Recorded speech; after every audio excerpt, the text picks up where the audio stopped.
Todos bem?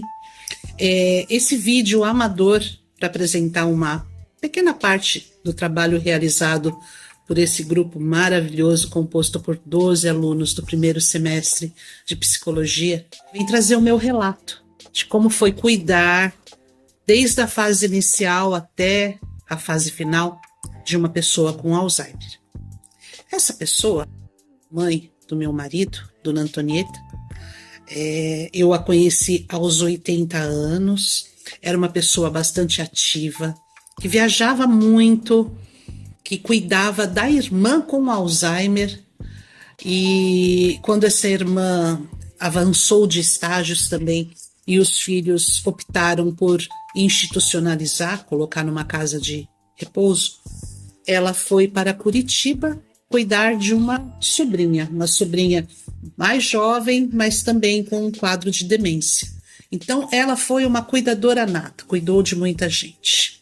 No ano de 2015, ela já se encontrava perto dos 84, 85 anos, e nós recebemos o telefonema do marido dessa sobrinha, que ela estaria com o início de diagnóstico de Alzheimer, primeira fase inicial, e que precisaria estar conosco. Então o Carlos foi buscá-la e ela veio morar na nossa casa. Ela chegou na fase inicial, que é a chamada fase leve. Ela tinha perda da memória e ela também tinha dificuldade de desorientação. Ela chorava muito por conta de estar num lugar novo, apesar de estar com o filho, apesar de estar com a nora, com o neto, com os meus filhos, que não eram netos dela, mas que interagiam bastante, morávamos todos juntos. Ela não encontrava o local adequado, ela não achava que ali era a casa dela. Então ela ficava desorientada e começou a alterar traços de personalidade também. Ficar mais medrosa, não sabia como interagir dentro de casa no sentido de um trabalho leve ou mesmo servir-se à mesa, esquecia o nome das pessoas, constantemente pedia para ir para a casa dela. Ela ficava perguntando para um e para outro de que forma que ela conseguiria ir para a casa dela. O que eu observei nessa fase leve, quando ela chegou com o uso de fraldas, porque ela passou até um período internada por conta de uma outra intercorrência que ela teve de saúde lá em Curitiba, e eu consegui desfraldá-la. Eu consegui fazer que por um determinado período ela conseguisse ir até o banheiro, conseguisse entender quando ela tinha que tomar o banho sozinha. Então ela chegou precisando, e à medida que ela foi retomando algumas atividades dentro daquele nosso cotidiano, ela voltou a tomar banho sozinha, a ir ao banheiro sozinha, a deitar sozinha. Essa fase durou mais ou menos 1 ano. Depois desse 1 ano, ela começou a ter dependência para os cuidados, porque ela começou a perder muita memória. Ela começou a lembrar muito somente de memórias antigas, de pessoas que já tinham partido, das irmãs e irmãos que já tinham partido, do marido. Ela começou a ter alucinações também, ela começou a ver essas pessoas e interagir com elas. Ela já não conseguia mais fazer a sua própria higiene, não conseguia mais tomar banho, escovar dentes e começou a ter dificuldade em falar. Ela começou a ter dificuldade em se alimentar, até mesmo comidas simples.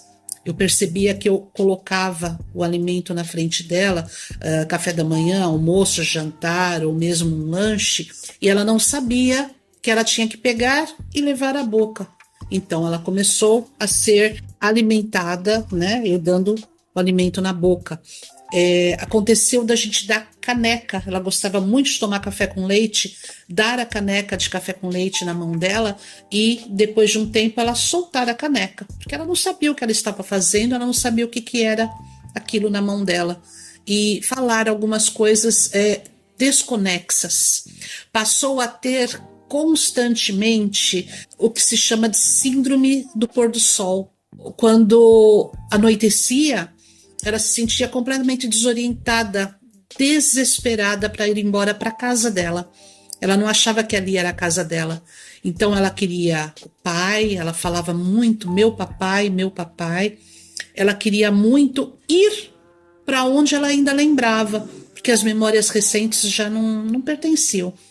Ela me confundia, né? Eu que cuidava dela assim dioturnamente o tempo todo, ela me confundia com a irmã, ela me confundia com as professoras da escola onde o filho estudou, ela me pedia orientações e preço de cursos para matricular o filho, mas tudo no passado. Ela não conseguia estar no presente.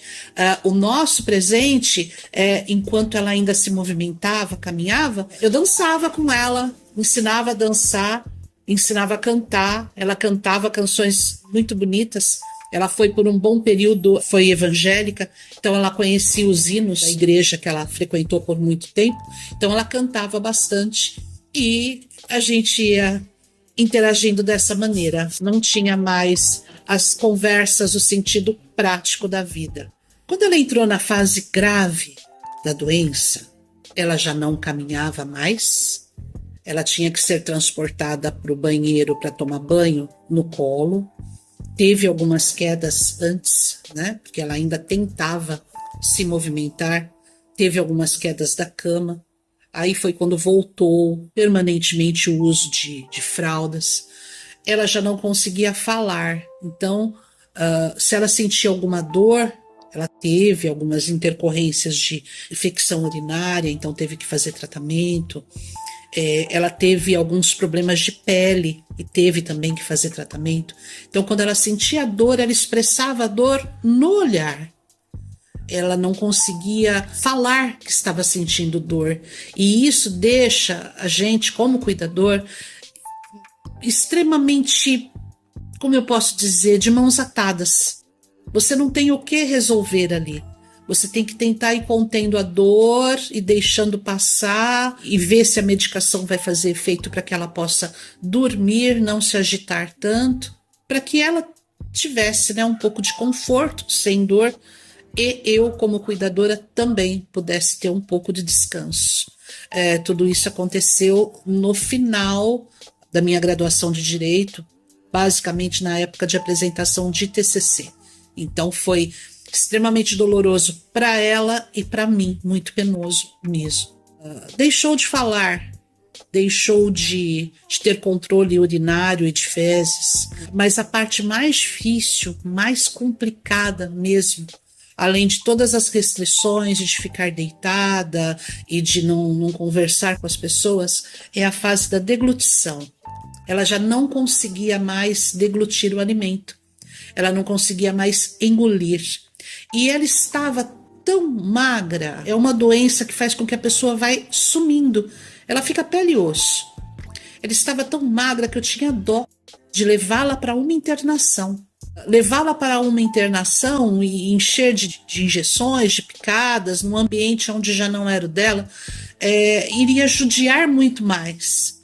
Então, eu optei por transformar um copinho, aquele copinho de adaptação de bebê, batia vitaminas, sustagem, Nutren e todos os alimentos que pudessem ter espessantes e colocava na boca. Ela conseguia ainda sugar e eu ia massageando o pescoço para que ela pudesse engolir. E assim foram os nossos últimos 2 meses, quando ela já não conseguia deglutir sozinha. Então a gente fazia, né, esse movimento juntas, de poder engolir a comida. A dona Antonieta, ela partiu no dia 11 de novembro de 2018, aos quase 88 anos, e deixou várias lições. Uma que a gente não sabe, mesmo com todos os estudos, mesmo com todos os avanços, quem vai passar por essa questão do Alzheimer. A outra é: sejam boas pessoas, porque alguém vai trocar a fralda de vocês mais tarde.